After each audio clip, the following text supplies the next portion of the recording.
جس طرح ایک گھر کے اندر اگر 10 افراد ہیں،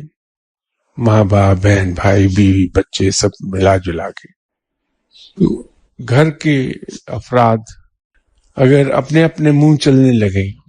اپنی مرضی کے فیصلے سارے کرنے لگے، تو وہ گھر برباد ہو جاتا ہے، چل نہیں پاتا۔ کوئی ادارہ اگر اس ادارے میں کام کرنے والے سبھی لوگ اپنے اپنے انڈیپینڈنٹ فیصلے کر لیں، اپنی مرضی کرنے لگیں، سربراہ کے فیصلوں کو اپنی مرضی کے مطابق مولڈ کرنے لگ جائیں، تبدیل کر لیں، تو ادارے تباہ ہو جاتے ہیں، نہیں چلتے۔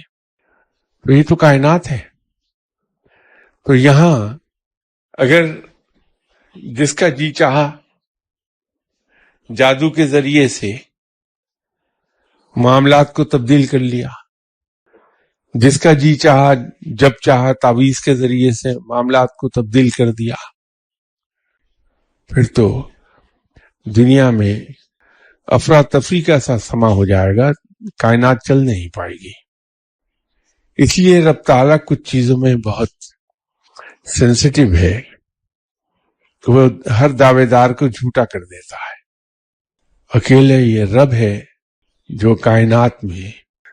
صرف رب ہے جو اپنا فیصلہ خود بدلتا ہے،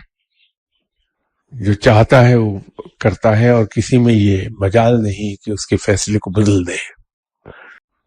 اور یہ سارا اختیار اگر رب کے ہاتھ میں ہے، جیسے اس نے دعویٰ کیا ہے کہ کوئی کسی کو نفع نہیں پہنچا سکتا اگر میں نہ چاہوں، اور کوئی کسی کو نقصان نہیں دے سکتا اگر میں نقصان نہ دینا چاہوں، رب اپنے دعوے کا سچا ہے، تو پھر ہمیں یہ جادو سے اور تعویذ سے یا مخالفین کی سازشوں سے خوف زدہ ہونے کی کیا